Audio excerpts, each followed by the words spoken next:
Hi and welcome to Mark's Motivational Podcast for this Tuesday episode. I'm delighted to be joined by another author today, Tina Irving. I've pronounced that right, haven't I? Yep, you have, yes. Yeah. So you're very welcome along today, Tina. Thanks a lot for joining me. Can you hear me? Oh, yeah.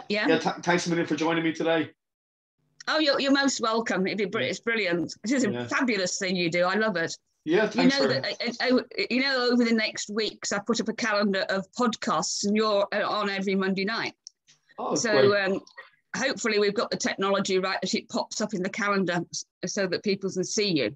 Oh, that's very nice of you. Thanks very much, Tina. That's brilliant. Well, no, I mean, you deserve it. You work hard, and so do the Inkies. All of the Inkies work really hard, and they are such a talented bunch. Yeah, they really are. Yeah. They are. I mean, they're so clever. There's a few of them. Anyway, we're not talking about them. We're talking about me. Yeah, exactly. But it's a great idea, isn't it? The Inkies, Tina. For anybody who's listening, it's really, really good. We every Saturday, it's a meet up where we write different stories and all that, isn't it? And we do prompts. It's brilliant, isn't it, Tina? Oh, it's absolutely brilliant. And some of the things I come out with are quite controversial, as Harry will tell you. Yeah, yeah. Some of them he won't even publish.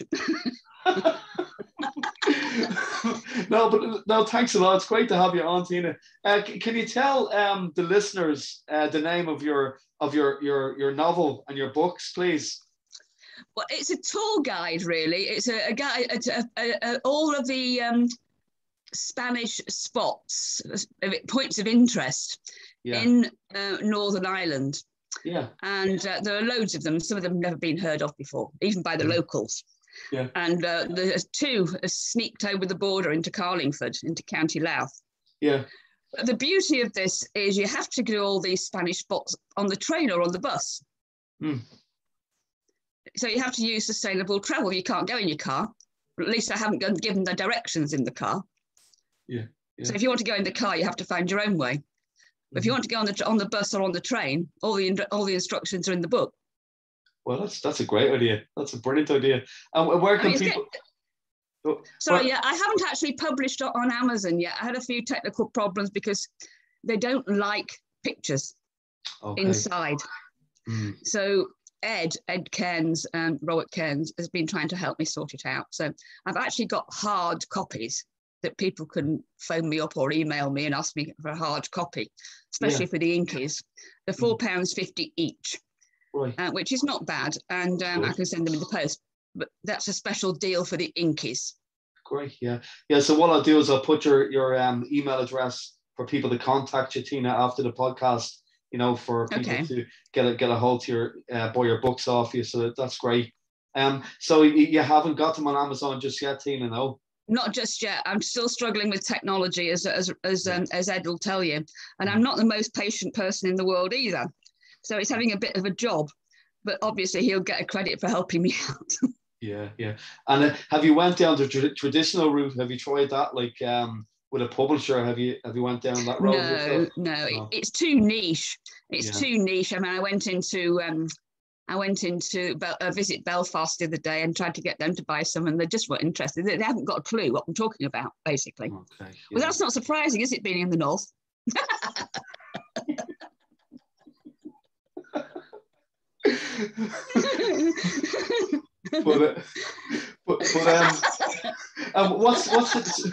How many books have you done, Tina? How many books have you got out there?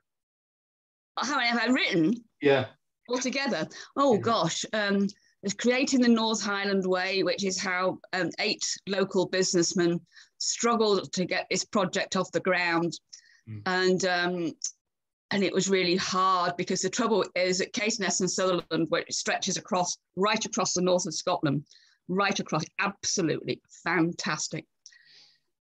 In Sutherland, they didn't have any money because the Doonray got it. The Doonray travel to work area didn't cover Sutherland. Okay. And the culture in Sutherland is that we have to get the money. We haven't got any. Mm-hmm. And also there's a bit of a clash between the people in Caithness because of the culture and the historical bits as well. So we could not get a community group together, which is a traditional route. Mm. So that was one book. So I went on about that, how we actually did it without public money.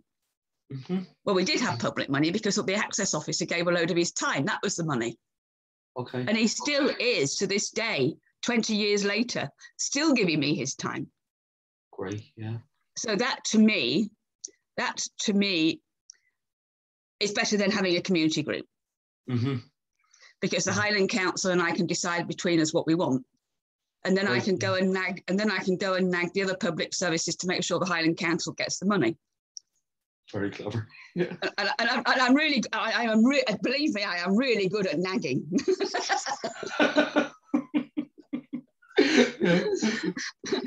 that was created.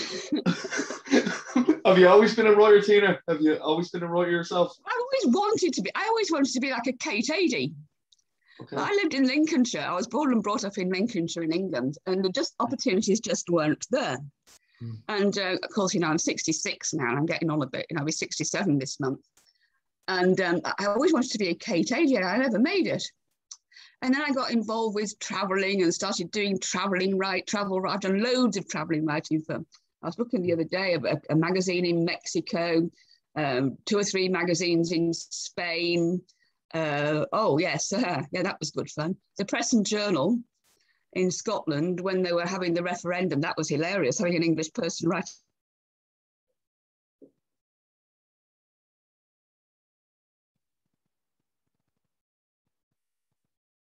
Sorry, Tina, you've frozen.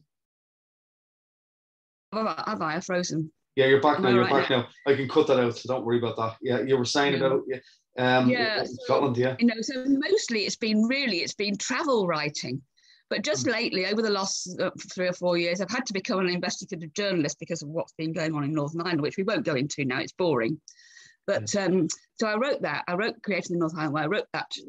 I wrote also one called what was that called? Caithness and Sutherland: A Green Vision.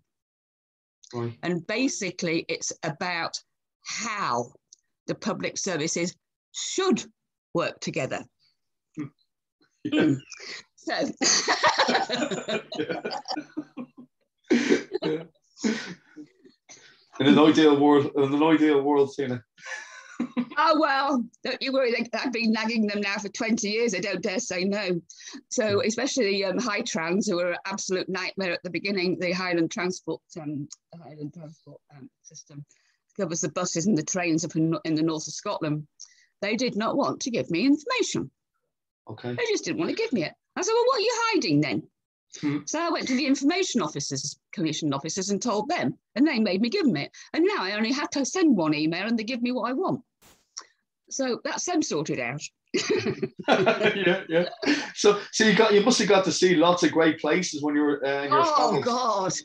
God, Mexico. Oh God, I was just thinking about it the other day. Mexico, fantastic. Oh God, I went there twice on the train and the bus. Oh, I never hired a car. I could have hired a car in Mexico. I never did hire a car in Mexico. I think I flew once internally, but the rest was because I speak fluent Spanish. Oh, great. So I traveled everywhere twice on the train and on the bus. Great, yeah. I lived in Spain on and off for 30 years. I'm still, as I say, I'm still a Spanish resident officially since 2008 because I've been going there so long they gave me it. Otherwise, they'd have got nagged.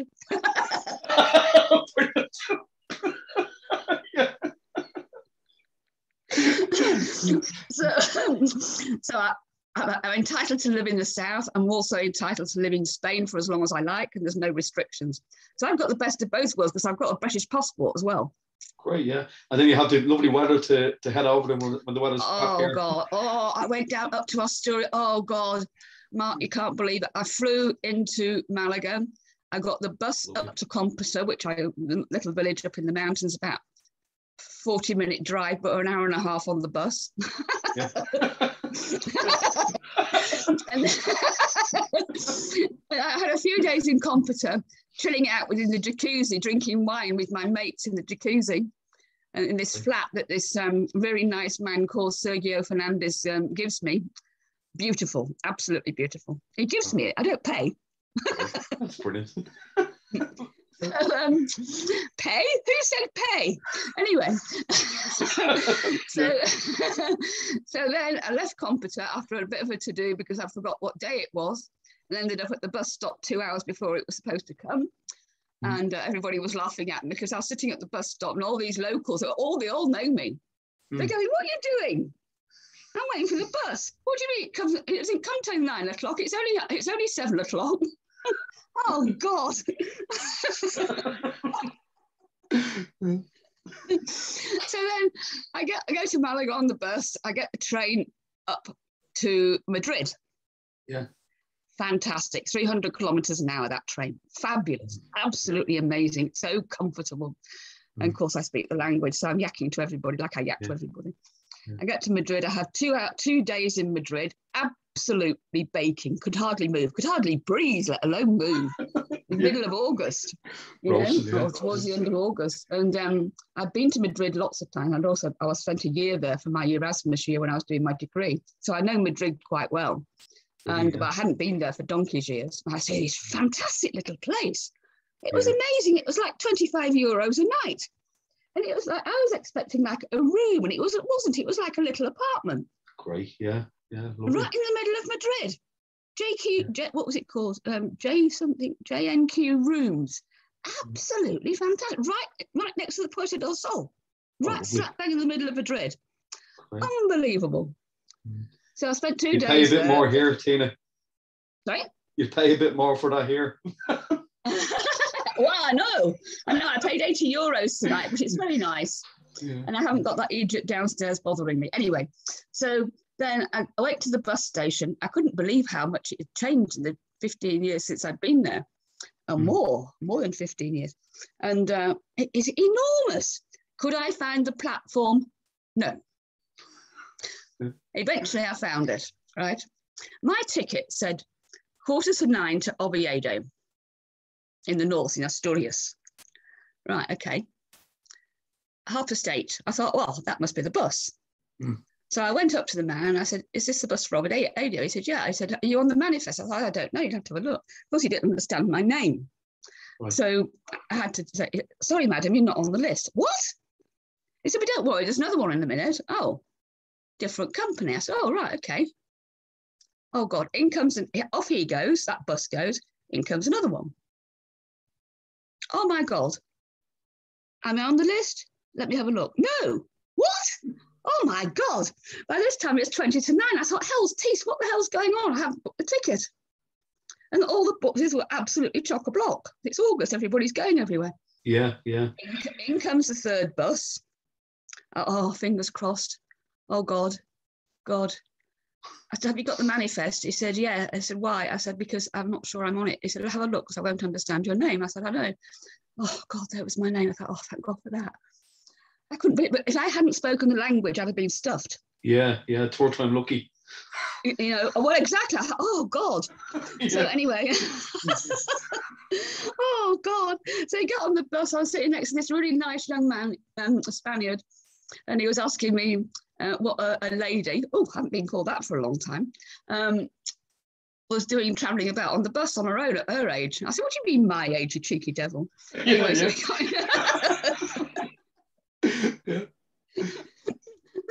So anyway, we had a good old giggle for about an hour and a half until we got off and had a cup of coffee, and then of course it's all in Spanish. Everybody's speaking Spanish. Everybody's no foreigners there at all. Yeah. So hilarious, absolutely hilarious. So then I'd booked this hostel up in a place called Nubledo, and right in the middle of I knew it was in the middle of nowhere. But what I didn't expect, it didn't even have a bloody bar, so I couldn't get my gin and tonic. Oh no.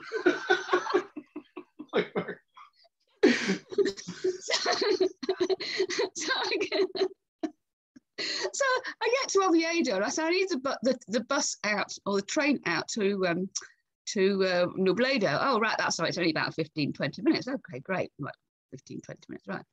So we get the bus. It's a nicer route. "Oh, right, okay." Of course, I was standing in the bus station, so they were bound to say that, weren't they? But anyway, I get on the bus out to Nubledo. I thought, where the hell are we going? You're in the middle of nowhere. It's south of Ireland. Like, my God. Look at the size of that road. Can the bus get down there? Oh, my God. Anyway, eventually we ended up in this lovely, beautiful, well, not beautiful actually, but little village called Mableda, a hamlet, really. So the bus driver said, oh, there's the hostel there. So I said, oh, right, okay. I thought, oh, my God. So I got off the bus, and of course, nobody in at the hostel. There was a couple of Spaniards sitting outside who had already phoned about half an hour before the person to come and get it. They said, what's the matter? So we're sitting in the car, right? Yeah. So they said, we better phone again. They said, well, you phone. Because if they hear a foreign voice, they're more likely to arrive. Yeah. So I said, oh, right then. So I phoned then. And I said, now look here, you lot, where are you? We're standing outside, in Spanish, of course. We're sitting outside the hostel, and there's nobody here. And these two Spaniards phoned half an hour ago. What's going on? I think I'm going to get on the bus and go off somewhere else if you don't get here quick. Of course, they hear this foreign voice, you know. Yeah. And so they're there like 2 minutes. Great. It works so. That other hotel you were talking about sounds a bit like Heartbreak Hotel. Kind of get a gin and tonic. Oh God, talking about the gin and tonic. Take a sip. Oh God, absolutely hilarious. How long did it take you to write the book? Your books, Tina? The Spanish Gold one took me the best part of 2 years. Okay. Because the thing is, I had two local historians who are both mentioned in the book. I didn't know enough about Spanish history. Yeah. Irish history, more specifically, to be confident enough to write the book and get it published and not get moaned at because it was wrong. Yeah. So I got two local historians to give me a hand. Great, yeah. And they did, and they were brilliant. They gave me loads of tips. In fact, they took me to Spain with the Royal Irish Fusiliers. Can you imagine? Wow, God, that's brilliant. That worked out really well. It was really good. So they took me to Spain with them, and we had a brilliant time. Oh God, we can't believe what we got up to there. Oh God. Anyway, David Hume and Richard Edgar. David Hume is from County Antrim. Richard Edgar is from County Armagh. Okay. Two more gentlemanly men you cannot possibly hope to meet. Lovely. Yeah. Absolutely lovely. And I write a bit and I get that, oh, God, I'm not entirely sure about that, Richard. What do you think? And he'd go, I don't know. I think I'd just phrase it like that, you know? So those two guys really helped me a lot. Great. And I had the concept and they had the detail, which was great, you know? So yeah, worked out really well. So it took me 2 years. It didn't take me long to write Creating the North Highland Way, maybe about, I don't know, because all the information was there. All I had to do was put it together. Yeah. So that maybe took about 3 or 4 months because I had everything. And it didn't have pictures in either. Yeah. And do you hope to get do you hope to get your books published soon, Tina? Well, the Creating the North Highland Way is already there. Oh, it is. It didn't have any pictures in. Yeah, that's already there. Yeah. Spanish Gold Comes to Northern Ireland will be available on Amazon somehow. Oh, brilliant. When my lovely friend Robert Cairns, Ed Cairns, another member of the Inkies, gives me a hand and shows me how to do it, because I'm stuck and now I'm annoyed. So it won't get done when I'm annoyed. No. So you can. Yeah. But it's great, isn't it, to be able to. That's what the groups are great to kind of help each other out in, aren't they, Tina? Really, I know Ed is absolutely brilliant. He's written some really good stuff. Yeah. He's brilliant. And the imagination of that man is just incredible. Brilliant. Yeah. You know, he's just amazing. And he's a really good mate, you know. Yeah, yeah. And I'm delighted now because I can tell anybody that he's got a girlfriend. There you go. Yeah. Great. I don't think people knew. He'll kill me when he hears this. Yeah, I'll send it to him straight after the show. But you know, in the 2 years where you're writing that book, like, it sounds really, really good. How did you keep yourself motivated? Did you ever have a time that you find it difficult to write? You hit a metaphorical wall or something like that? Oh no. I mean, I had so many ideas. You know, there's things in there about fashion. Yeah. You know, there's a lovely lady up in Dunluce who does clothes that period. Yeah. And she's mentioned in the book as well, Berta. And no, I was never short of motivation with that. Great. Because really, I can't call myself a creative writer. Okay. I can only call I'm more of a factual person, really. And I don't know if you've ever heard me at the Inkies groups, but you know, I'm not really a creative writer, to be honest. I'm getting there slowly, thanks to you guys. But I would say I'm more of a journalist, a travel journalist. Yeah. And when I'm an investigative journalist, I'm bossy. But that goes on another website, so that's all right. That's cool, yes. Well, that's funny. It doesn't get mixed in with all the green tourism stuff and all the good stuff that, well, now that you are doing, and the Portadown Gardening Society, because I'm doing this research into horse poo and horse poo versus peat. Okay. Yeah. And I've got there's a thing on my website there that you have to get in, you have to charge, you have to pay a subscription to get at the research. And I'm working with a microbiologist on that, and that's another reason I'm coming down here, is because I want to go and see my friend in Attai tomorrow. She's the chair, Lissa Oliver. You probably know of her. I've heard of, I've heard the name. Yeah, she's the chair of the Irish Writers' Union, of which I'm a member. Okay. And she's done a bit with horse poo, but she doesn't know how to present it. So I said, well, I'll come down and give you a hand, and we'll do a podcast tomorrow. That's what we're doing tomorrow. Great. That's so so we'll do a podcast tomorrow and stick it up on the calendar. Yeah, you want to share that with me as well, and I can put it on my Facebook page as well for people to check it out. Yeah, so that'd be good. Yeah, brilliant. Yeah, brilliant. Great so that's what I'm doing tomorrow. But I think I might have upset the guy at Queen's University, because he is from County Antrim. He was educated in is a professor. He was educated in Leeds University. Yeah. And I applied for a sponsored place, and I should have known better at my age. Anyway, I didn't, so I applied for it. And he said, sorry, I can't give it to you because you're not a microbiologist. But you can come to Queen's and pay $6,000 a year in fees and raise your own funds, and we can help you. And I said, help me with what? He said, with this horse poo versus peat thing. And I said, have you ever looked at what comes out the back end of a horse? He said, well, no, why do I need to that? I said, because that goes into the soil, you prat. So that was the end of that conversation. And now he won't speak to me. And now he won't speak to me. He won't speak to me anymore. So you didn't part with thousands for that then? No. So John Barry, who's head of department, he thinks I'm absolutely hilarious, which of course I am. And John Barry knows me quite well. So I emailed him. I said, do you know, I think that professor of yours, what's his name? I'm not going to say his name, it's a bit mean. He's a bit of a twit. So he rang me up and I said, what do you mean? I said, he doesn't know that you have to know what comes out the horse's bum that goes into the soil before you can test it. He goes, what? I said, and what's more, he was bloody rude to me. He told me that I'd lied because I said that I had all these connections with all these universities, and there it is on my website. Flaming cheek. Yeah. So John said, what do you want me to do? I said, nothing, John. But next time you're interviewing, make sure that they know their stuff. Yeah. Nice little kick there. So he said, oh God. He said, I've heard about you. He said, I've heard about you. You're a bit of a firebrand. And I said, oh, John, please, how could you possibly say that about me? Yeah. How can you ever get that idea? He said, I heard about you. Most of the Inkies know about this. How you practically beat up the Masterville in the High Court because he tried to put you to the back of the queue with all those men. He said, you have to go to the back of the queue because the ladies always go to the back. And I said about third.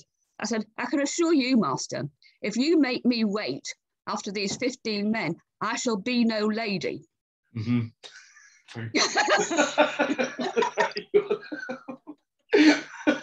So, yeah, I might just ask you, Tina, as well. Do you have a kind of a strategy when you're writing? Like, you know, would you kind of fit it into a kind of you know, like into a routine. Do you ever do that like that yourself? I suppose. Well, yeah, I tend to write the chapter headings. Very good. Yeah. And then, when for a tour thing, you can do, for this kind of thing, you can do that. And I tend to write the chapter headings first. Very good, yeah. And then if I think about something that is in that sort of era, and in case of the historical novel, which comes next, but it's not actually, well, part of it is, I suppose. It goes in there, and then it all fits together at the end. Like a jigsaw. So that's the idea, yeah.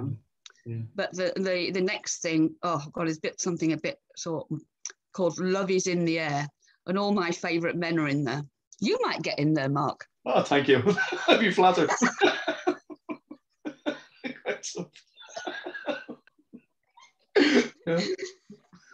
One of them is my horse, and my horse is also in the Spanish Gold comes to Northern Ireland.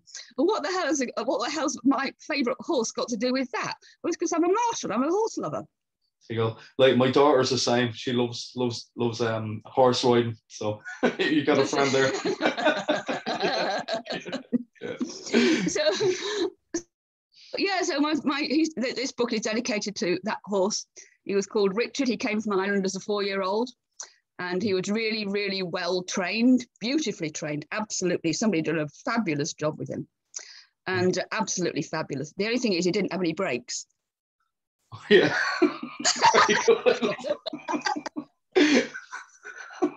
A strong horsepower with no brakes. So when a guy called Richard brought him over from Ireland, from Kildare area, I think this area, Irish draft thoroughbred, great big strapping thing, he couldn't manage him.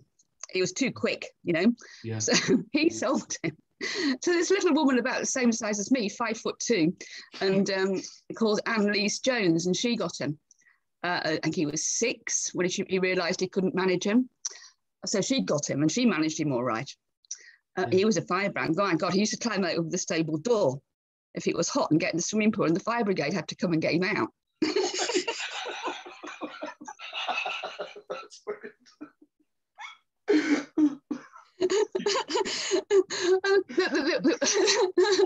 Well, I think he only got away from me twice. He only got away from me twice because you had to really hold him. He was really strong. So, and of course, I wasn't used to riding like the Irish do. I was like English saddle and all that. But I had to change my riding style. I've been riding since I was 5.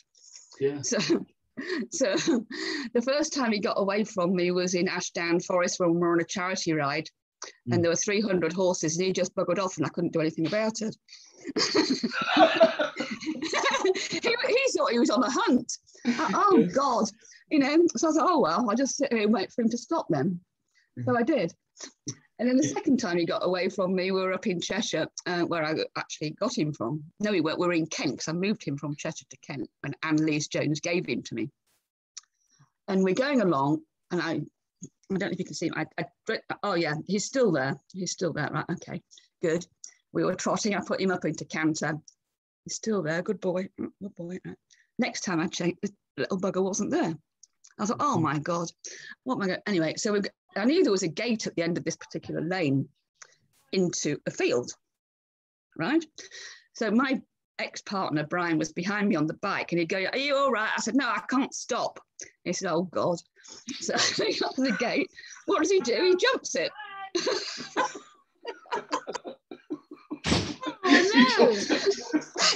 The bloody gate, 5-bar gate. Oh God! So what am I going to do now? I couldn't get out because the gate was locked.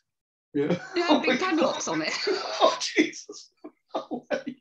It sounds like a racehorse. It was a nightmare, honestly.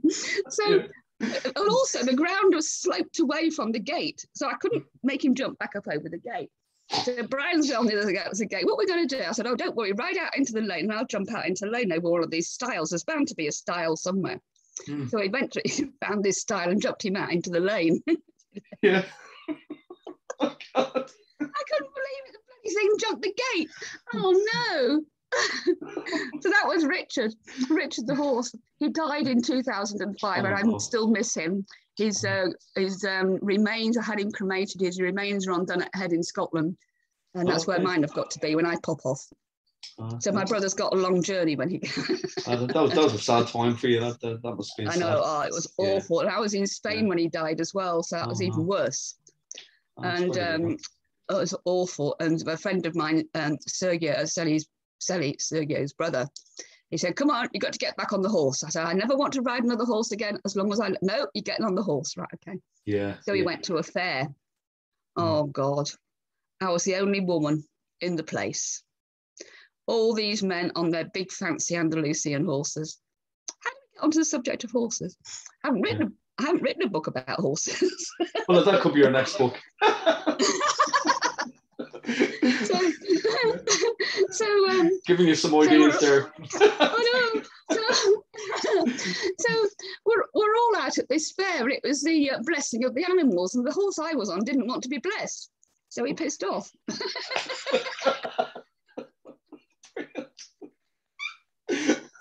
That's great.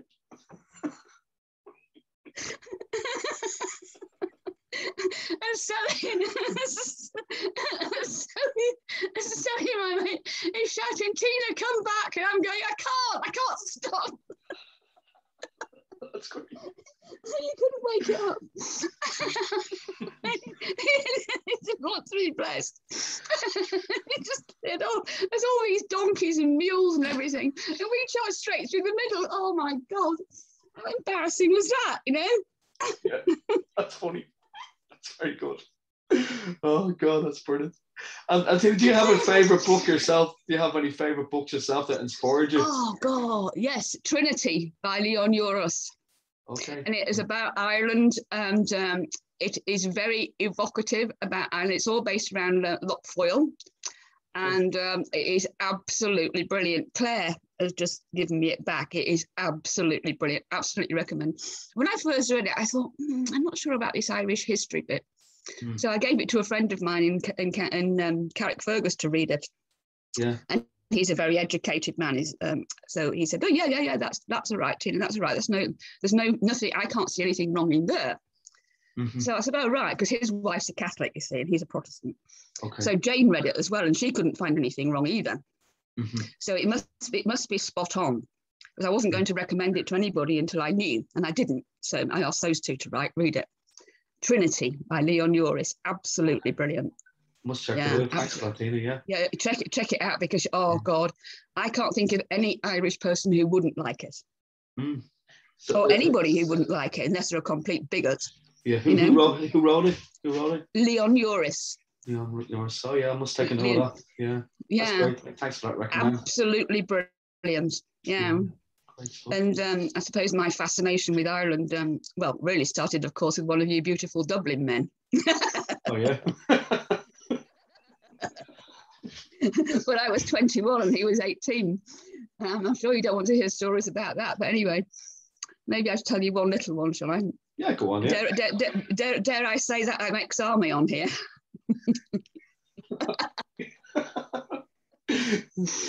I'm ex-territorial army. I joined when I was 19. I was a full corporal when I was 22. Okay. And Steve, my ex, he he annoyed the quartermaster. Okay. Right. A very nice man, long gone, lovely man. And he'd annoyed the quartermaster, and it had annoyed me. I can't remember what he'd done now. Anyway, so it must have been something. So the quartermaster said to me, "Well, Corporal Irving, what do you think his punishment should be?" And I said, "Well, last time I made him peel potatoes, didn't I?"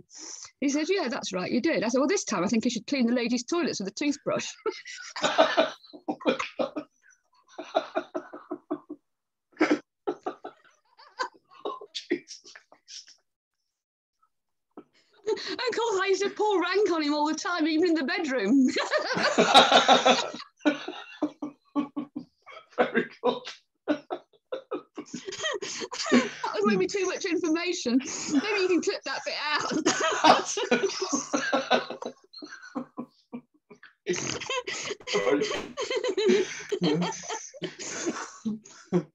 But no, my dad was in the army as well. Oh, was he? For years, yeah. So I remember all the old stories from him as well.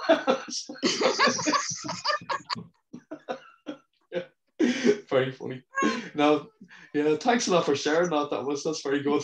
The horror stories are brilliant, Tina. Brilliant. You're going to give all the audience, all the listeners, a good laugh tonight as well. Thanks for that. And what's your favorite music? Do you have any favorite music to listen to? And actually, do you listen to music when you're writing? Oh, great band. Dire Straits, closely followed by the Dubliners. Yeah, Mark Knopfler is brilliant, isn't he? He's really good. Oh, God, he's amazing. He's absolutely amazing. They were playing it downstairs in the hotel just now. Absolutely brilliant. Oh, God, that man is just so talented. Unbelievable. Yeah. Oh, yeah. Yeah, unbelievable. Have you ever seen him live? Did you ever go and see him? No, I wish I had. Yeah, oh, God. Yeah, Dire Straits. Oh, amazing. Because Mark Knopfler was... I do. He was playing in Dublin there last year, I think it was, or the year before last, 2019. My friend went to see him, which was really, really good. Well worth. Yeah, brilliant. Yeah, absolutely brilliant. And the Dubliners as well, and which are there. Oh, God.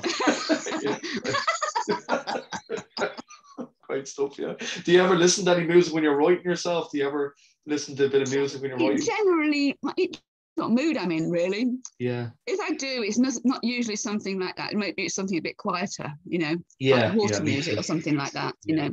So generally I just just rattle it away. But yeah, sometimes, not very often. Depends how I feel, really. Yeah, because recently I just got in a habit of writing to music on Spotify. They have like a list of songs to write to, when you're writing songs. Right. So that's a good idea. It's quite good. Like I actually got it from somebody else in the podcast. They recommended it. So it's interesting, something different, Yeah. Oh, brilliant. That's good, isn't it? Yeah. It's good, Yeah, it's good. And movies yourself, do you have any favorite movies, Tina? Oh, crikey. Favorite movies. Love Actually. Okay, yeah. My wife loves that one. Yeah. Love Actually. It's so good. I like the bit when what's his name? Hugh Grant. Hugh Grant, yeah. When he's dancing around and he goes across the camera like this.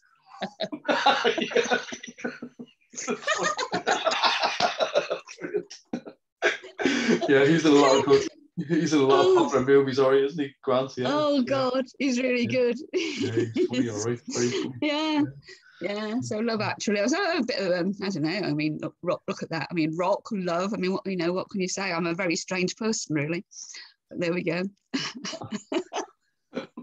And I don't know what I am, whether I'm from the north or from the south, or whether I'm a Protestant or a Catholic, or what I am, really. You know what I mean? Sure. Yeah, but I don't know. Great. Let me tell you something really funny, shall I? Conor Murphy, the finance minister in Stormont. I've heard of him. Yeah. I'm not really into politics myself, but he thinks he can keep this money in his pocket, and he's not going to. Because I'm having it. Anyway, he rang me up and started talking to me in Irish. So I spoke back to him in Spanish. That's a funny conversation.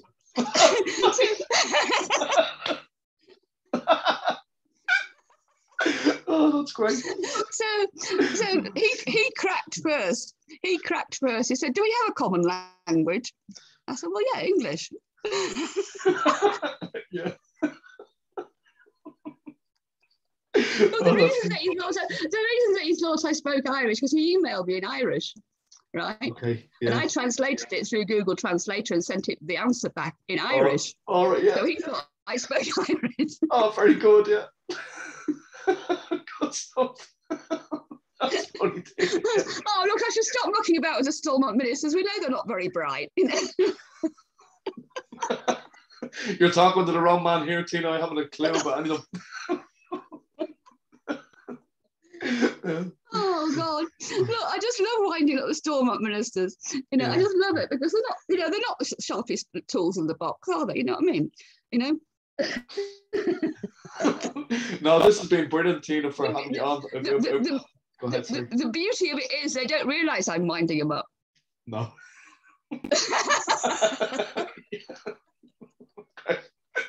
Great fun, yeah.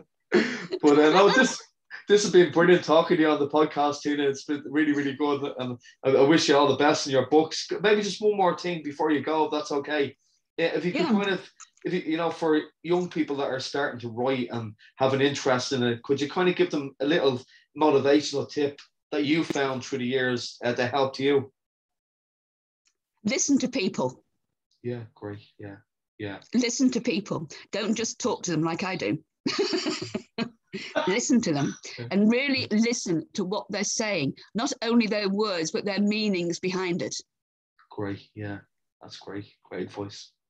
Yeah, because you can really get great stories by listening. Like even, I know just now I talked to somebody before, they're out in a cafe and you listen to conversations, but not earwigging, but just you get so much inspiration, Well, exactly. That's exactly right. And that's what I used to do a lot, what I still do. Go and listen to people and, pretend I'm not listening, which is sometimes hard because I can't keep my mouth shut. That's a great way to be. Just have a good old chat, because you meet so many people from being like that, like around the world, don't you, Tina? Like just not being afraid to have a chat and have a laugh. That's what it's all about. I know. I got told off by my best friend in Belfast the other night. We're in Belfast at outside St Anne's Cathedral, and I was waiting for these three blokes sitting there, and I must say they did look a bit sort of dodgy types. But I was talking to them anyway. I'm sure they were perfectly right. They sounded all right. They weren't drugged up or anything like that. Yeah. So I went over and started talking to them. We had a really good laugh. Oh God, what a laugh we had. Yeah. And then Lise comes up. She said, "What are you doing?" I said, "I'm talking to these men." She said, "Who are they?" I said, "I don't know." She said, "Look, I'm from Belfast. You cannot talk to strange men in Belfast. I've told you before."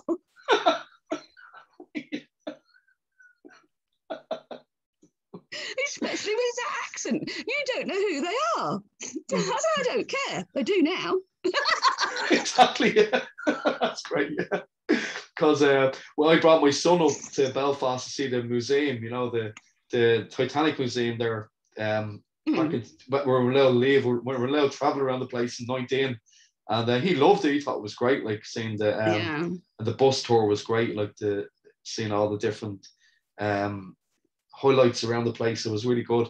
It's brilliant. That tour is absolutely brilliant. Highly recommended. And it's also the Ulster Museum in Belfast. And the C.S. Lewis Gardens. Oh God, you've got to see that, East Belfast. You've got to go and see that. You can easily get there on the bus. C.S. Lewis Gardens. It is amazing. The Witch and the Wardrobe. And it's brilliant. It is brilliant. It is brilliant. There's a little cafe there, and you can sit there and talk to the locals, and they don't care where you're from. It's great fun. I must check it out, because my son's a bit young, but I think I've gone up myself. I'd have more of a ramble around, But if you ever come up, give me a shout. You've got my phone number, don't you? Give me a shout, and I'll show you some of the hidden spots that the tourists and people from the south wouldn't know about. That's great. Yeah, I'll keep you safe. Don't worry, because I've always got a pistol in my pocket.